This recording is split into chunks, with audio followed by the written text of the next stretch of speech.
Hey there, it's Dusty Thunder with another AITA story for you. This one is, am I the astronaut for tricking my husband into eating the food I cooked by making him think his mom sent it? My husband, Mickey, loves his mom's cooking. He always praises her for the food she makes and even mentioned it in his groom speech at the wedding. That's red flags. I consider myself a good cook. In fact, I'm going to just say that I'm even better than his mom. But the problem is he doesn't even want to try my cooking or give me a chance to prove it. I thought this would change after marriage, but 5 months later, nothing's changed. What does he eat if he's not eating what I'm cooking? He has requested that his mom send him a meal every day to eat for dinner after getting off work, except for the weekend where we go over to her house to eat breakfast, lunch, dinner, and dessert there.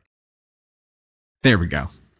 Every single day he'd come home and ask if his mom sent him a meal. I grew irritated by this, and whenever I tried to offer him to taste any of the wasted food I cook, he'd lay in bed and say he's full. So I came up with an idea. I cooked him the same meal his mom sent that day and put it aside till he got home. He asked if his mom sent a meal for dinner, and I said yes and served him my own version of the meal, not hers. He didn't notice anything different. He ate the whole thing with no hesitation while I sat across from him asking questions about how good the meal was. He went on and on praising it, saying how perfect, exceptional it was, and how it was just what he needed after a long day at work. I smiled and said, "You're welcome."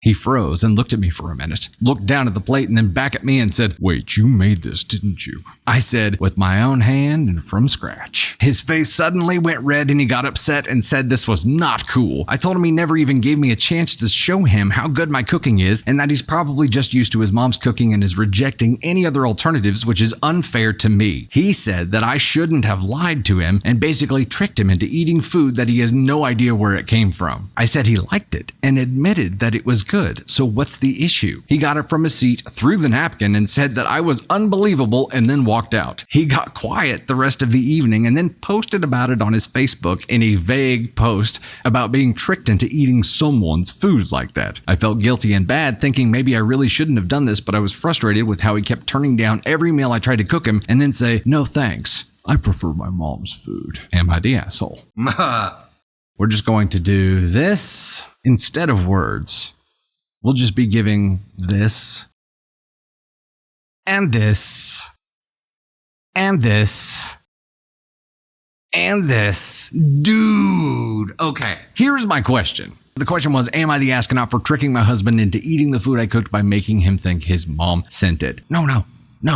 You are not the asshole for trying to make the man you married try your food instead of mommy's one time. They've been married for 5 months and that's it. Isn't this something that you would probably have known about before getting married? And if so, I would think that that would be enough of a red flag at that time to where you'd be like, okay, I love you, I want to marry you, but we got to address this one thing before we go through with this, because this is some teat-latched Oedipus level bullshit that isn't gonna fly. It's just not gonna fly, brozo. I get preferring your mom's cooking. I understand that. You grew up on it. After all, you've experienced it longer. You've developed a taste around it. I understand. However, in my opinion, it is extremely disrespectful to your wife to just not even give it a chance and to just automatically knock her down a peg and say, "There's no way you're gonna be as good as my ma." Ma, the meatloaf! The better meatloaf than my wife's! Automatically just kick her down and say, "No, you're not going to be as good as my mom cooks it. So therefore, I will eat nothing but my mother's food every day for the rest of my life, except for, well, nope, including weekends too. But instead of her sending a meal over on those days, we're going to go over there and eat 3 meals 2 days on the weekend." The one thing in all of this that feels like it maybe might make it okay-ish, kind of not really, but a little bit more, is that if there's some kind of dietary need or restriction that she knows how to make all the ingredients to work around. In that case, wife could do the same thing and would do the same thing, would want to do the same thing. I don't think that's the case. Otherwise it would have been mentioned here, right? It's just a preference. He likes mommy's food better. But when you get married, you're officially saying to the world, "I'm a grown-ass man now." And the person that you are agreeing to respect and love for the rest of your life deserves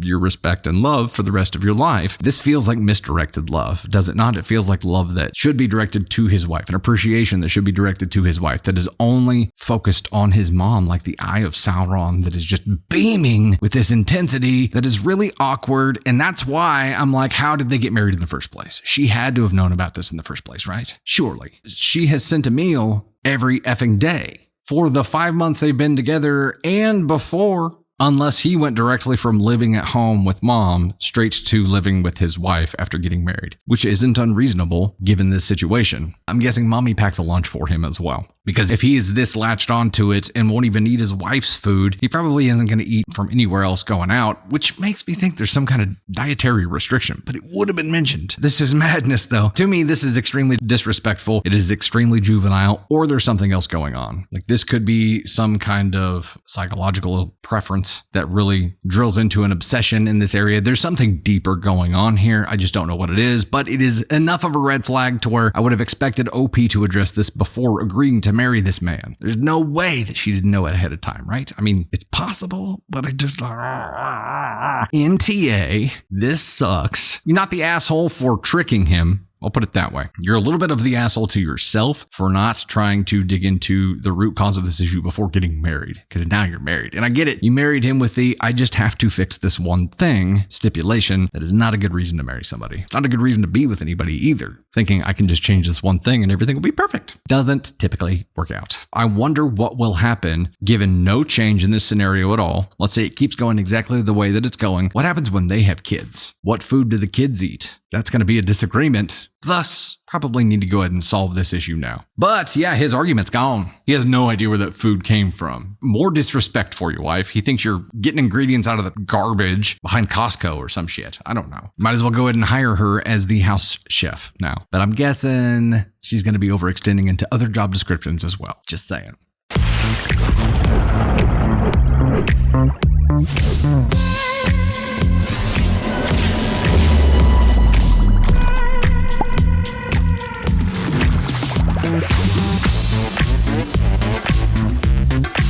Hey there, it's Dusty Thunder once again with another AITA story for you. This one is, Am I the Astronaut for begging my sister to let us adopt my nephew? That's an uncomfortable title. I just had a miscarriage 3 months ago, and my husband and I tried so hard for that to be our sticky baby. A baby that sticks, term normally used after a miscarriage. Within the past year, we've had 6 miscarriages. We are devastated, but we are not willing to give up on trying for our own. Someday, it will happen. This past month, my sister welcomed her newborn into this world. He is my second nephew and the most precious thing in the world. I adore him so much. During my sister's pregnancy, I was a major part of it, and she is aware of all of our losses, and she knows how badly we want a baby. We want one so bad, it hurts. After our miscarriage, we suggested we name her son after the baby we miscarried. His name would have been Noah. My sister said she found it a little intruding and ultimately declined. We were devastated, but we respected her decision. Once it got closer to her induction date, we suggested giving her a ride there, and I offered to be in the room with her. I begged her to let me cut his umbilical cord and for him to be placed on my chest immediately after birth, but she wouldn't let me.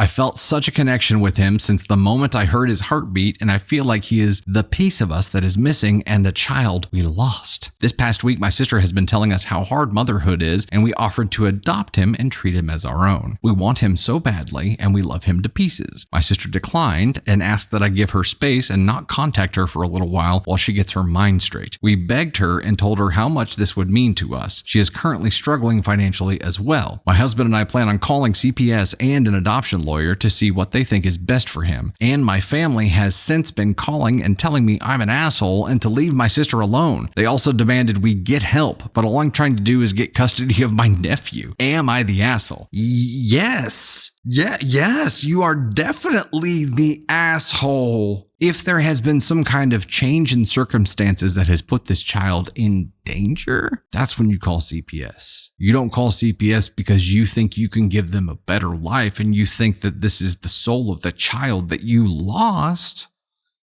There's no guideline for that. There's no precedent that is like, yes, err in your favor here. No.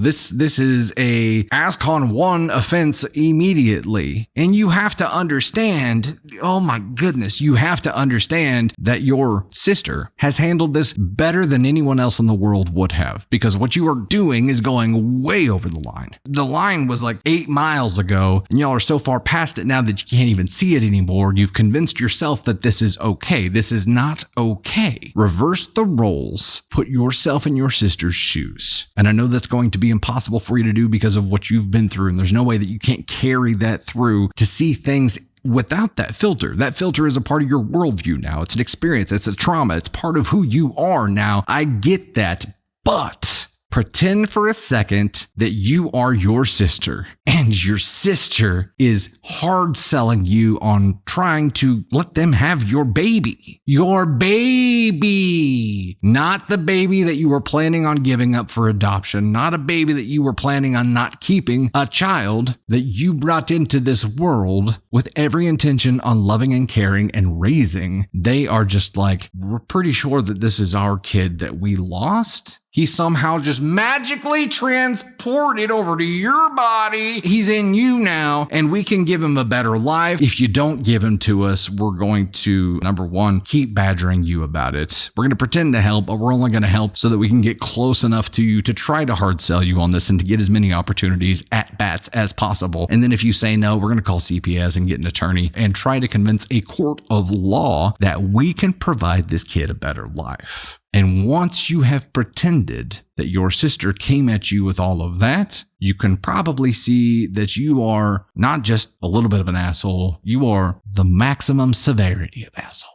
You have entered a territory that is reserved for evil people because of what you're asking is so far over the line. And you are going to be lucky if you ever get to see this child. Because you crossed a line that your sister now has to look at and say, I can't allow this person to be near my child ever for their safety. How are you to be trusted? Even after she said no, you begged and told her how much it would mean to you, not the baby, to you. Tipped your hand right now. You may be able to give him a better financial life, but this is about you. This is not about this kid. And you tipped your hand right then when you said it would mean so much to you. Even if it were about the kid, you're off your rocker and you're to ask on one territory. I understand that miscarriage can be a deeply traumatic thing. I understand that. I understand that trying for a baby is a painful journey that can leave you with scars even if you are successful. I understand that. But when you start pushing that upon other people and in a way that makes them extremely uncomfortable and asking them to do things that you shouldn't be asking, it's not okay.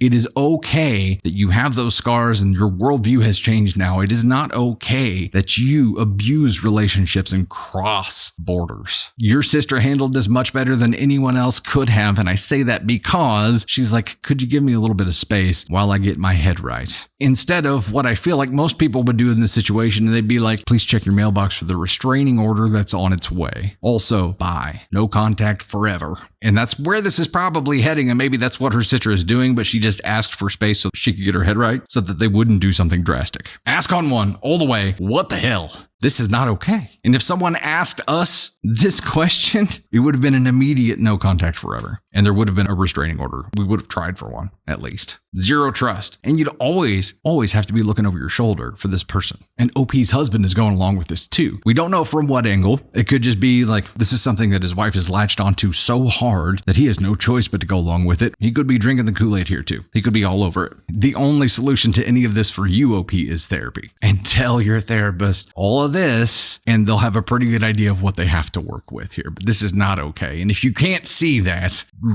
really need therapy. Like maybe you need to turn off contact with pretty much everybody and just dive into straightening this mess out.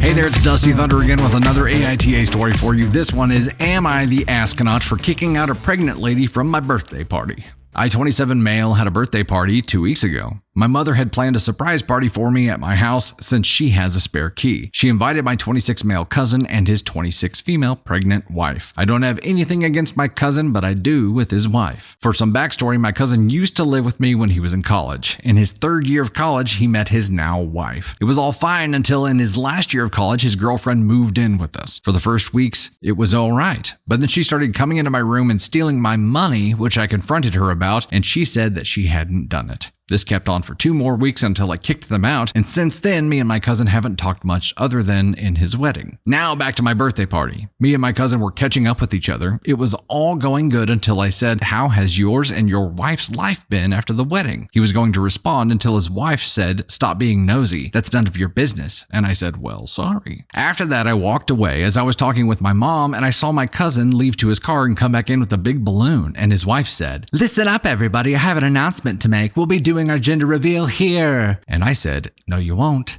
And she said, "You can't stop me. Bring the balloon." As my cousin is walking to her, I grabbed the gender reveal balloon out of his hand, ran outside, and let the balloon fly away without popping it. After that, I walked back in and kicked them out of my party, and my cousin screamed at me because I ruined his gender reveal, and his wife is crying, and half the guests leave and say I'm a bad person for what I did. I haven't talked to them since my family thinks I'm a bad person for what I did. So, am I the astronaut? Candy Thunder included the top comment for us. NTA, people need to stop hijacking other people's events to save money. At least ask the person before you announce crap at their occasion. How selfish and self-centered do you have to be to make someone else's party about you?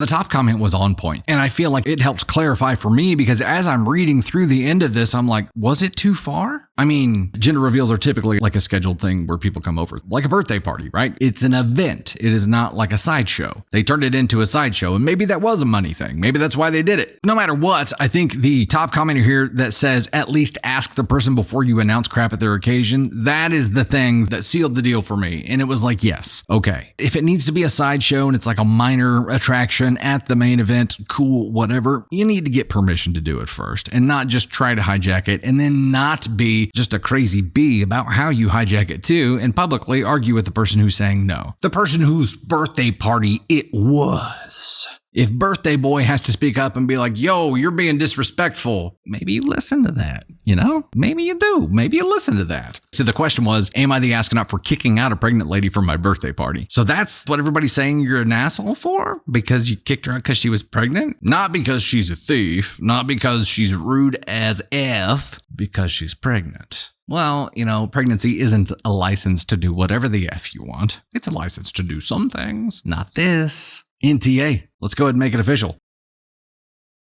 NTA, OP. No, it wasn't the fact that she was pregnant. It was the fact that she was extremely rude and supposedly a thief. So, now, surely your mom knew about the relationship strain there. Surely that wasn't kept a secret. Maybe it was, and that was an honest accident. You might be asking your mom if she knew about it, though. If she knew they were going to bring up the gender reveal. Otherwise, why were they there? Ma? What'd you do, Ma?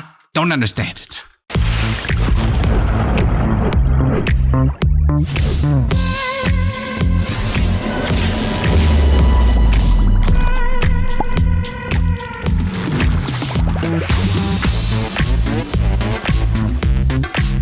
Hey there, it's Dusty Thunder again with another AITA story for you. This one is, am I the astronaut for not being able to recall how I, 68 female, allegedly poorly treated someone, 33 female. I spend time with my daughters, their husbands, and children every few months. They also come to my house for their year-end holidays. On the other hand, I see my son and his wife and kids once a year, but it has been 6 years since they last joined us for Christmas. I really wanted to gather all my kids and their families for Christmas this year, so I started talking to my son early on. At first, he made the same excuses as before, why he doesn't fly to us as there's no nonstop flight to my city. He doesn't want to subject the little toddlers to potential flight cancellations due to inclement weather, etc. Upon pressing further, I learned it's his wife who refuses to do the holidays with us if the celebrations are hosted in my house. Of course that hurt my feelings, so I begged my son to put his wife on the phone. She only ever answers my text messages and never my phone calls, but I needed to talk to her this time. It was a very curt call, which ended in her telling me to expect an email. Finally, several hours later, I checked my email and it shows a long list of the times I overstepped boundaries per my son's wife. Some of the items on the list are as old as about 10 years ago, and honestly, I have no recollection of most of these. Some of the things that are mentioned are me trying to name their boys when they were born. Allegedly, I blame my son's wife for the decline in his fashion choices. Me allegedly telling his wife I was disappointed they didn't own a house and kept renting in Los Angeles, etc. There's a list with dates and more. As far as I'm concerned, I've only been welcoming to my daughter-in-law, cooking her favorites when they come to visit on non-holidays, making their stay comfortable, and so on. I texted my daughter-in-law and admitted that I don't recall most of the things she emailed and alleged that I've done. I called my son and asked him to back me up and reassure his wife that I love them all and maybe she just misinterpreted what I've been saying. Am I the astronaut for not having any memory of allegedly mistreating my son's wife? How do I go from here? It's hard to consider apologizing for things I don't recall doing or saying. I shared with one of my daughters the email and she said that his sister-in-law is just looking for situations to document and to let them be if they don't want to join us for the holidays. So the question is, am I the astronaut for not being able to recall how I allegedly poorly treated someone?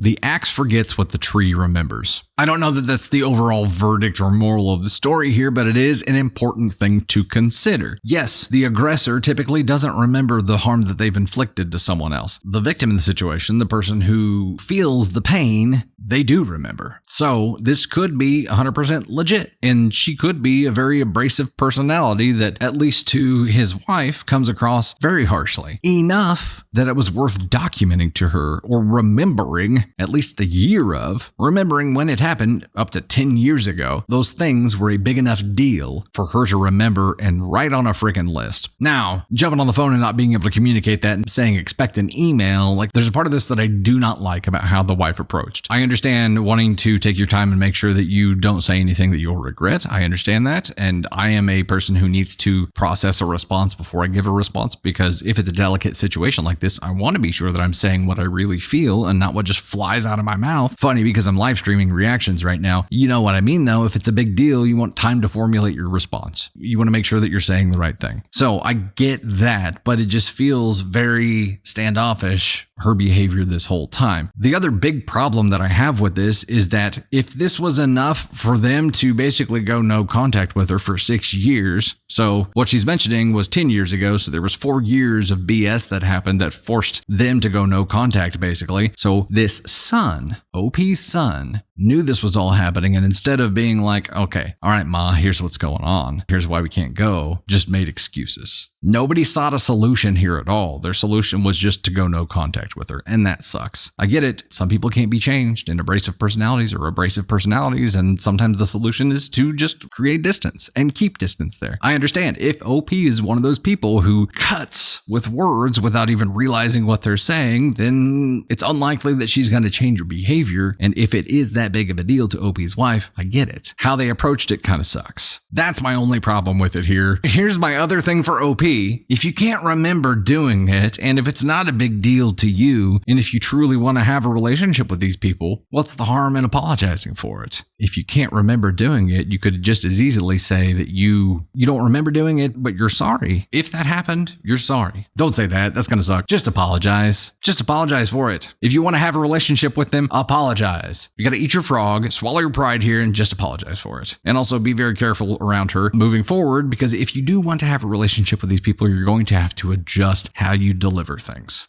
Clearly. Am I the astronaut for not being able to recall how I allegedly poorly treated someone? I don't feel like that's the question we should be answering here. No, you're not the asshole for not being able to remember something.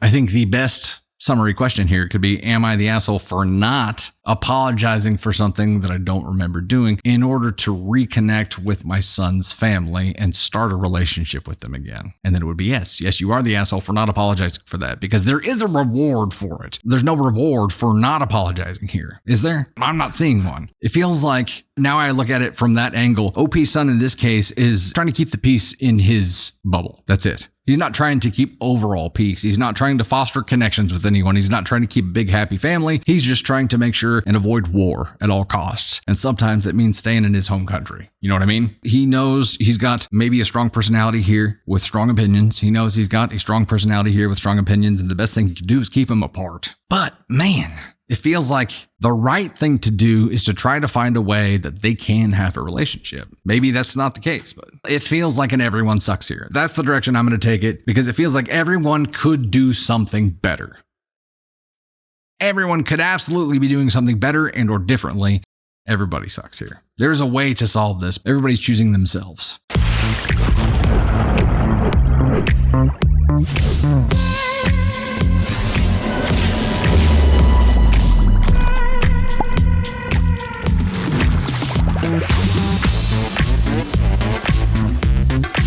Hey there, it's Dusty Thunder again, this time with a follower-submitted AITA story. This one is, am I the astronaut for not wanting to name my baby after my father-in-law? I, 22 female, have been with my now husband, 21 male, for 5 years, married 3 months. For a little bit of context, my family background is pretty much poor white trash. My husband is middle class. We met in our junior year in high school, and since then, we've been inseparable. Keep in mind that my husband has never cared where I come from. So now on to the story. We had been dating for a few years when he proposed to me while he was entering his apprenticeship with his current company that also paid for his college. When we got married, he was 2 months from graduating the program with a full-time job, guaranteed after. We found out a week before he graduated that I was pregnant. We weren't trying, but we weren't preventing either because we were married and things seemed to line up for us. We were already renting a 2-bedroom apartment because somehow it's cheaper than a 1-bedroom townhouse in our area. We never asked for help and were pretty responsible. So when we went to tell my in-laws that I was pregnant, my mother-in-law took it very well and was excited for us, which I thought she honestly would be the one that didn't take it very well. If you knew her, you'd understand. My mother-in-law has been nothing but great and kind to me over the years and has told me multiple times that I'm the daughter she never had and she's glad that her son has me. Now come to the father-in-law's response. To say he was upset is an understatement. He told my husband that I was the biggest mistake that he could ever have, that I ruined his life by getting pregnant. And there we go. Told him that he would pay for the procedure so we didn't have to be parents so that I didn't ruin any future that my husband had. That I was white trash and he should have put a stop to it years ago. That he could believe I would ever be so stupid to get knocked up. My father-in-law also went on to say some more pretty hurtful things. My husband was getting pissed every single second that man was talking. My husband told him to shut the F up before he made him. He looked at his mom and told his mom, I'm sorry that you most likely will never get to see this child because your husband's mouth ruined it. You are always welcome at our place, but he is not. I sat there stunned and crying and really unsure of what to do because I would never have thought or even knew that he felt this way about me. There was no reason that he should think that way of me. I'm very responsible for my age. I wasn't into partying, etc. I had a job that paid pretty well. I was in school, furthering my education, paying for it myself. Hell, I even graduated in high school at the top of my class. Not quite valedictorian, but definitely in the top 20 out of like 350 kids. My husband was in the top 100. This was a few months ago. I'm now currently 7 months pregnant with a beautiful baby boy. For his angel of a mom, we decided to just put the peace between us because it wasn't really fair to her, considering she's reamed father-in-law's butt out. Father-in-law has yet to apologize for it. He also doesn't acknowledge me, which I'm fine with. We would go over to the in-laws for special occasions because of my husband's grandparents not being involved in the drama, and they're old and they're getting to the point where we don't know when they'll no longer be with us. But then the topic of what we were naming our son came up with his grandparents, mother-in-law's parents. It was suggested by someone that she used part of father-in-law's name as my son's middle name. I said, hell no, right then and there. I said, for someone who wanted me to get rid of the baby, why would you want your name associated with him? Well, I guess my mother-in-law's parents didn't know that he had said that, and my husband's grandpa got fired up about it and laid into him. Father-in-law then called me a hormonal asshole, then walked away. My husband supports my choice, so am I the asshole? Context for the reasoning of the name. Father-in-law adopted my husband when he was 15. My husband didn't want a different last name from his brother and mom, so he took my father-in-law's last name as his middle name. So for example, fake names, my father-in-law's name is Joe Williams and my husband's name was Thomas Harvey Smith. Well, after he was adopted, his name is Thomas William Smith. We are naming my son Harvey Lewis Smith, and that's why using my father-in-law's last name as a middle name was brought up. Okay, got it. So the question was, am I the asshole for not wanting to name my baby after my father-in-law? Absolutely not. You are not the asshole. We shall not bestow that title upon you tonight. You will not be called the asshole for some terrible thing that someone else did. No, ma'am. What an absolute ass bag of a guy. We're going to go ahead and give the sentence to father-in-law here. Straight to ASCON 1. There's no other place for him. What he did was absolutely terrible. It was an evil thing. There was absolutely no reason for it, for her to be judged just by her upbringing, which she completely broke the cycle of. That's specifically the kind of person that you should be uber proud of, but instead, I don't know where his head's at here. This seems like a freaking Malfoy family conversation. Filthy mudbloods. This is Lucius Malfoy. That's who this guy is. That's father-in-law. He's Lucius. And that says all you need to say right there. You know what I'm really shocked about? I understood once OP said here the only reason we go over to the in-laws house for anything is because of the elderly grandparents and we don't know how long it's going to be. Okay. But I wouldn't have gone. Hell no, I'm not going to put my wife in that terrible situation and make her super uncomfortable, especially while pregnant. Why the hell would I put my wife in that kind of situation? You know what? I'd have to reach out to the elderly grandparents and be like, hey, can we come see you separately before, after something? You want to come by and see us? I don't know. We just can't all be in the same place because my dad is Lucius Malfoy. And they'll be like, who's that? And be like, it's a really, really bad dude. He's an asshole. He makes really bad choices. It's really tough to explain, but yeah, it just can't happen. That's the difference in how I would approach it. Like going over to the house at all is the one thing where I'm like, I was really, really proud of everything the husband did standing up for his wife. That one thing bothers the hell out of me because it's kind of still allowing it to happen. And yeah, the dad just ignored her, but ignoring her is also taking action to do something. Inaction can be action. And in this case, it absolutely is. If that dude didn't apologize and effing mean it and prove it every damn time that he's around her, he doesn't get to be around. That's it. That's it. Everybody else in this story is great. Mother-in-law did the right thing. I know, mother-in-law, kind of the same thing. I think mother-in-law should have had some protective instinct of daughter-in-law here too, and not just chewed his ass out and not just demanded that he behave whenever she's over, but actually tried to change the situation and force him to apologize. Everybody in the story ripped his ass for it, except for OP. Everybody. I mean, she kind of did too. Whenever the whole name thing was brought up, she took her jab, but until then, everyone else in the story rips his ass for it. And he's like, you don't understand. Her blood is impure.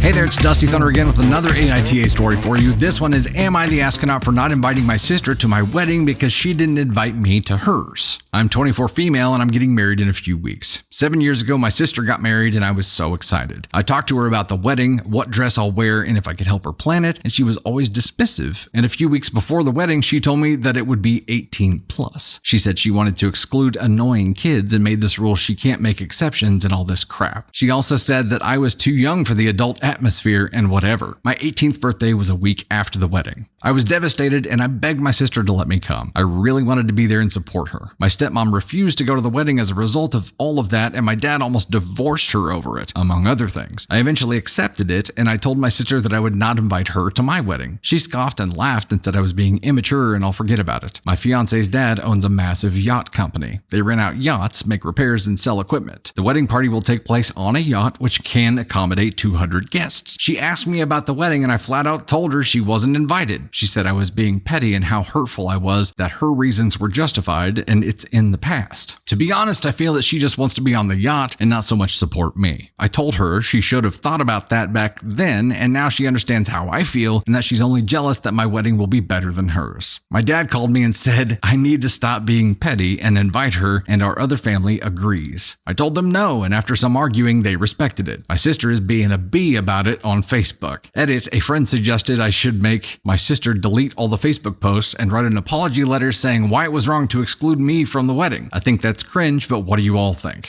Let me make sure I get that right. A friend suggested that OP makes her sister delete all the Facebook posts and write an apology letter? Like force the sister to write an apology letter too? Who's gonna force her to do that? How are you gonna force her to do that, OP?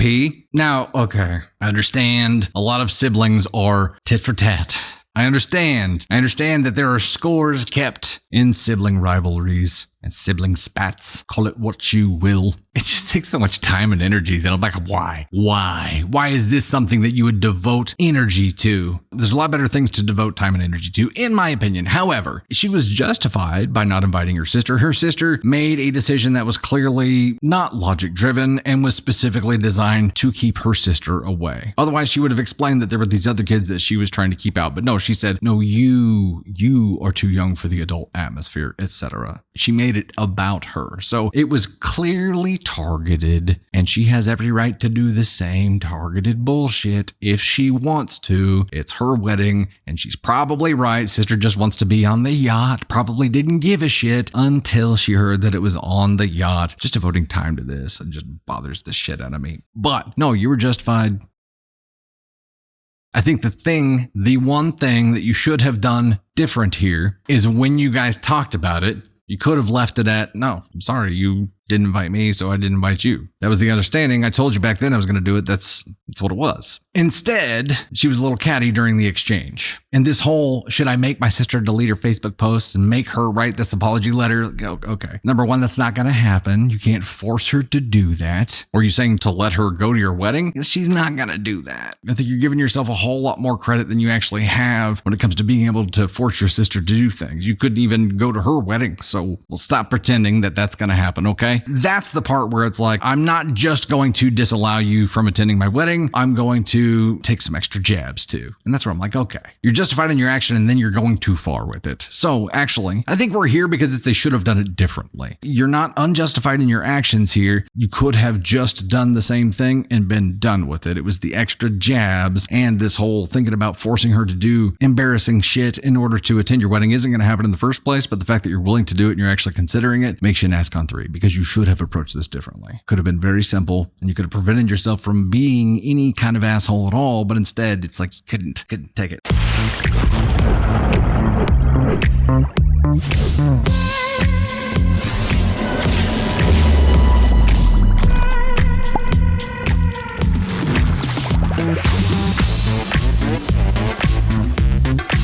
Hey there, it's Dusty Thunder again with another AITA story for you. This one is, am I the astronaut for giving a family heirloom to my second daughter-in-law instead of my first as promised? I, 54, have 4 kids. Milo, 27 male, Dylan, 25 male, Sean, 22 male, and Tanya, 18 female. Milo and Dylan are married. Milo's wife, Olivia, 26 male, married my son 3 years ago, while Dylan's wife, Allison, 27 female, married my son last year. I will be completely honest, I don't like Olivia, and she doesn't like me either. I don't like how she behaves, how she dresses, and how she looks, and how she has called me Snoopy and controlling because I care for my son and visit him regularly. They're child-free, and while I understand that it was my son's choice too, I know that it was because Olivia refused to lose her body over a man or baby, which for me was completely egotistical and selfish. If my son is not in the house, she doesn't open the door. Mind you, my son bought that house alone. She says that since we don't have a relationship, I don't need to be there if my son's not there, and what's worse, he agrees. She's only close with my husband, which is totally inappropriate, and I don't like it. Ooh.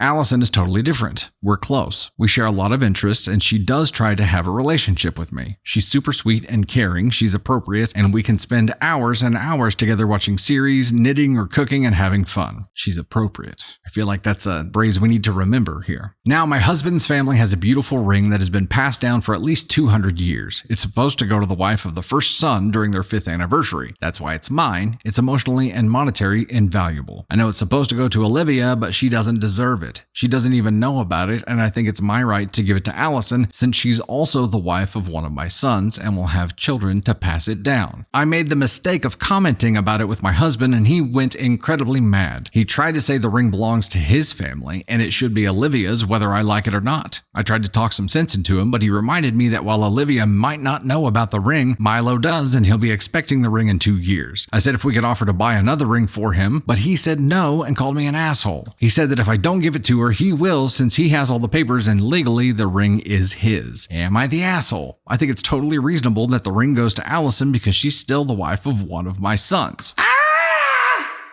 Who does it belong to? I guess that's the question. Who actually does it belong to? No clue why daughter-in-law number 1 doesn't want to be close to her. However, on the flip side here, if Milo, Olivia's husband, knows about the ring thing and he's planning on receiving the ring thing, if this really is mother-in-law's decision to make, then he probably needs to be securing that, doesn't he? The assumption on everyone's part right now is that there is no choice involved in the matter. There is no break from protocol in here, and it is a family heirloom for father-in-law, right? It was father-in-law's family heirloom, not mother-in-law's. But if he gives it to her, if that's the person who receives it, I mean, she says here, he said that if I don't give it to her, he will, since he has all the papers and legally the ring is his. I don't know how that works, because when you give it to someone, wouldn't she actually own it, regardless of the paperwork? If this is a family heirloom and the understanding and the paperwork say that it stays in the family's control, it is only on loan to person X, Y, and Z. Legally, would it be the executor of the family estate that makes that decision? Or father-in-law seems pretty sure that it is under his control here, and maybe he's right. Okay, I think we've established that mother-in-law does not have the power to give it to whoever she wants to. If it is a family estate-controlled ring that is on loan to these wives as they pass it down from generation to generation, and that means it's not her choice on where it goes. So it doesn't matter if she doesn't like him. And that must be Milo's understanding here as well, because he's like, I don't need to smooth anything over. We're getting the ring no matter what. Not that it's, hugely valuable or that they could ever do anything with it, because it legally has to stay within the family. But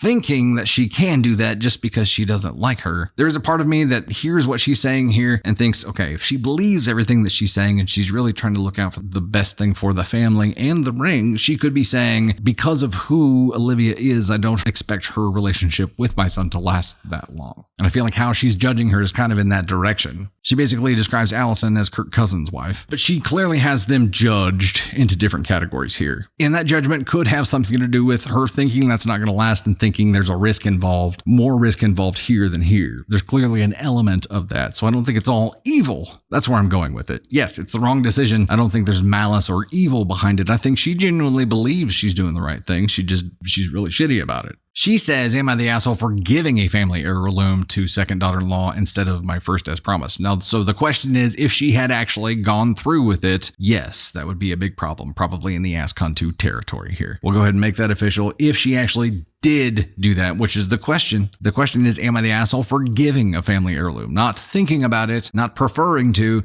but actually executing it. So yes, you did a patoo if you actually did it. A lot of them that are not estate controlled would just be a tradition, and that's where it would stop. If it is an estate controlled one, which it sounds like it is because he's got the paperwork to back all this up, then it is something that is legally controlled within the family.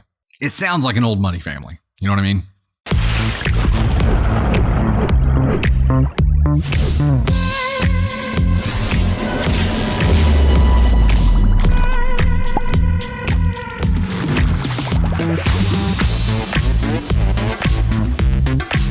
Okay, we're going to dive in on an update to Am I the Asshole Because My Husband Accused Me of Financial Infidelity? Update, my husband finally calmed down enough to have a conversation with me. As many others who provided comments suggested, it wasn't really about the money, but a window into larger issues in our relationship. Essentially, my husband has been feeling increasingly unhappy with me for a while for the following reasons. In general, he feels that he's a lot more committed to his career development than I am to mine. It's true that although we currently have about the same income, the ceiling for his field, finance, is a lot higher than the one for mine, tech and software dev. He's currently in an executive training program, and I'm decidedly not. He's feeling resentful that he's having to work long hours in a high-pressure environment while I get to work primarily at home doing something that is fun and fairly easy for me, and I'm not stretching myself to do more. He's concerned that over time these resentments are going to build and that I'm not going to end up pulling my weight financially if he takes huge leaps in his career and I don't. Is that how marriages work? I had no idea. We've been doing it wrong, apparently. Yes, we meaning the rest of the world. He remarked that since getting back into gaming a few months ago, I've been putting a bit less effort into cooking. I do nearly all of the cooking because I work at home and have an easier schedule. Okay. Yep, we're gonna go ahead and get that going. It's true that I have been fixing simpler meals, things like grilled chicken salads or chili with cornbread, instead of elaborate meals with fussier foods and several sides. He has also noticed that I haven't been doing the elaborate table settings I used to, with flowers on the table, fancy placemats, etc. Honestly, I didn't realize he noticed or cared about this, but apparently he does. Acts of service are one of his main love languages, so overall, he's feeling a little neglected because of this. Time out. So just want to make sure I've got it right up to this point. He resents you because your job is easier and he has chosen to make his harder, but also resents you because you're not making elaborate scenes for him to come home to. Okay. Just want to make sure I got it right. He also feels I'm not putting enough effort into my appearance. Shit, here we go again. Brozo, what are you doing? What are you doing, bro? Not in terms of weight or body, I'm a long distance runner and slim, but in terms of things like clothes, hair, etc. It's true that I've never paid much attention to these things, given that I work at home in tech and the standard for appearances is extremely low, and I far exceed that. I tend to buy simple, practical clothes at places like Target and Walmart, don't wear much makeup, and keep my hair in a simple ponytail. I do glam up a lot more for date nights and other dressy occasions, but most days he comes home from work to find me in a t-shirt and yoga pants with no makeup, and he wants me to make more of an effort. Time out. So, resents you because you're not making your work harder just because he is, resents you for not making elaborate dinner scenes for him to walk into, and resents you for not dolling up for him when he gets home from the thing that he chose to make harder. Okay. Just want to make sure we got it right up to this point. The bottom line is that because of all these things, he's starting to notice other women. Says he hasn't cheated, he's just noticing other people because he's regularly disappointed in me. I'm gonna run out of red flags. And of all the nights that don't have the red flag button, it has to be the king of the freaking red flags here. In particular, given that he works in finance, there are a good number of very career-oriented type A women who manage to have fantastic bodies and have more interesting hobbies. He also said he feels horrible about all this because he knows I'm a good person and that he's being judgmental. That it's not so much I've changed as his own goals and expectations have changed in the past couple of years. The financial infidelity part came into it because he feels that I'm not really investing in myself and our relationship, thus cheating on our future in a sense. He also said he loves me enough to be honest. I do believe he isn't trying to be hurtful. I really had to drag all of this out of him. That he doesn't want us to drift apart further. That he doesn't want to be angry and resentful, and he knows he is asking for a lot. I know that many on this sub might say I should just tell him to take a hike and call my lawyer, but we've been married for 10 years, have invested a lot into the relationship, and I want to see if the marriage can be saved. So a couple of things. First, we did make an appointment with a marriage counselor and start next week. Also, I'm going to do at least some of the above. I'm not sure about making myself be more professionally ambitious when I'm already happy with my work-life balance and we're already financially very comfortable, but I can at least try doing other things. Return to spending more time on cooking and decor, fixing myself up a bit when he's on his way home from work, now that I know they are important to him. I also know that in the end, I may feel like I'm just tiptoeing around and contorting myself to please him, but it won't cost me much, certainly much less than a divorce. To try for a month or two and then see how we both feel. And I know I would always regret it if I didn't try. So maybe not the update that you were expecting or hoping for, but that's where things are. And if folks continue to be interested, I can update further once we've started marriage counseling and once I feel out how the changes are going. Edit. I need to call it a night, but once again, thank you to everyone for your responses. They were really eye-opening and helped me to see that I do deserve better than the way I'm being treated, and that the expectations my husband is laying out for me are unfair and unrealistic, especially as he isn't doing anything at all to make it easier for me to meet them or to show me he appreciates my efforts and everything I do bring to the table. I am indeed conditioned to be very people-pleasing, and that is impacting what I think is reasonable here. I have a lot to think about, such as what do I really want here? What is going to make me happy, especially if I have to keep making myself smaller, metaphorically speaking, and contorting myself to please my husband? That probably came out wrong. Do I really want to be in a marriage under those conditions? I think I'm really selling myself short if I just agree to most of what he demands. Still going to go to the marriage counseling appointment, but I think I will wait to make any other changes until we can at least get some professional input. Thank God. Because what? I'm sure everybody else had the same reaction that I did, where it was like, oh shit, she's actually going to try this. She's actually going to give that a go. She's like, I think I can make this work. And we're all like, why? Yeah. Why? He's got these high standards for her on all aspects of her life. All we know about him, he's in a training program to make more money someday.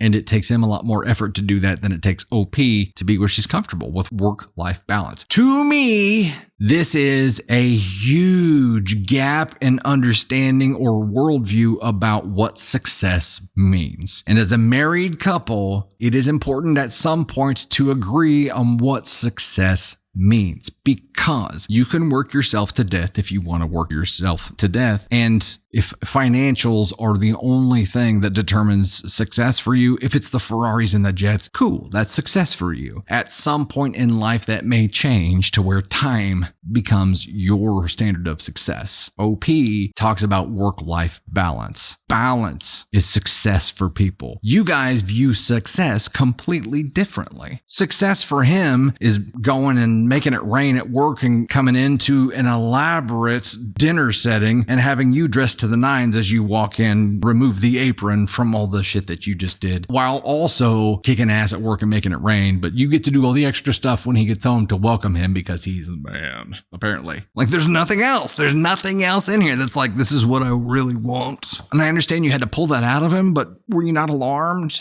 whenever you pulled that out of him? And it's like, oh, okay. I mean, yeah, at least he didn't just come in and say this. It makes him less of an asshole that you had to pull it out of him, but the fact that he still let it come out, what he wants is not what you're giving right now. And the fact that you are entertaining the notion of changing to that, you talk about contorting, talk about doing that forever. This is not just I'm going to just do a little bit better. I'm going to try a little bit harder at X and Y because it's understandable. This is, I'm going to become someone else's vision. And if you truly love somebody that much, whatever, that's your choice. But becoming someone else's vision of what they expect and what they want, if it's so far from what you are that you have to change who you are, that's wrong. It's not right. It's not respectful of who you are as a person. It's basically him saying his tastes change. That's what he said, right? His ambition has changed with everything, and he wants you to just scale your trophy wife, in all aspects, is not really the picture of a trophy that he had in his mind for where he should be right now, and that's just making him hate you all over the place. So as long as you're cool with that, whatever. I'm glad there is an update to the update here where she says that she finally realized that it would be contorting just a crazy amount and said that she's going to wait to make any changes until they have professional input. Thank God.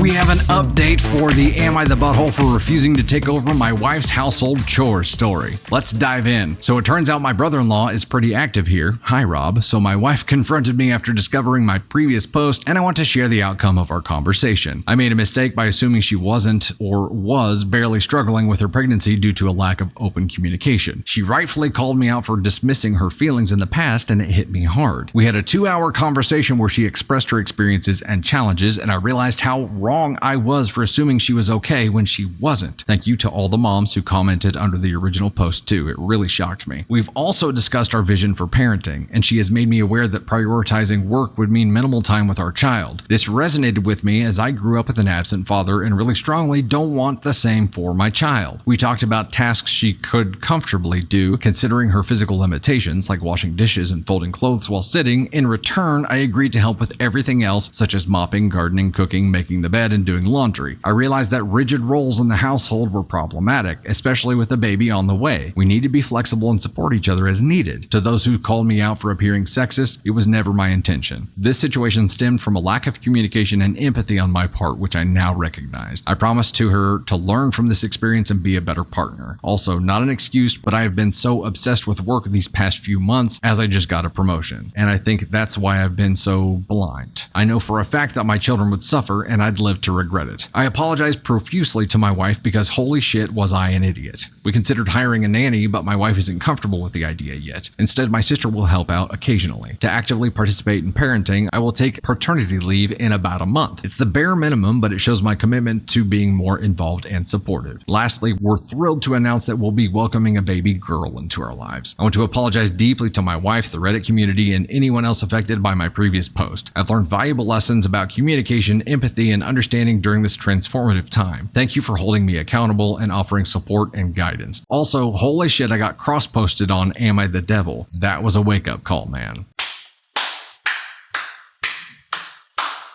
Our faith in humanity has been restored. All of these shitty stories about shitty assholes, and homeboy comes in who was a shitty asshole and is like, I was a shitty asshole. And I say this a lot, but when you are in the wrong or when your partner has communicated something that they feel like needs to change to you, the words, "I'm sorry, I'll do better," speak volumes. And he said them. I was watching specifically for those two things, and he checked both boxes here. He apologized greatly and said, "I will do better. I will learn more. I will step up. I will take all of these things into consideration because I am a dick." Apparently, my worldview is I understand and recognize that it needs to change, and I'm willing to do the work to make that happen. So long as this isn't all bullshit because he got found out, it is a possibility. We can't ignore that fact. So long as this isn't 100% bullshit, that is just an act, then this dude has restored my faith in humanity. Unless he's faking it. The part about this that sucks is that he had to hear it from someone other than his wife for it to click, for it to make sense. There's a trust and a respect issue there still. If your partner asks you something and you tell them something and they don't believe you or don't give you enough credibility to matter and still have to reference the outside world or some outside source, that can sting. And I'm just saying that still sucks. He obviously has a very long way to go and he realizes that. So whatever. But that's one thing that does strike me here too he got a long way to go. But still, man, what a turn. That may be an award winner for the Dusties.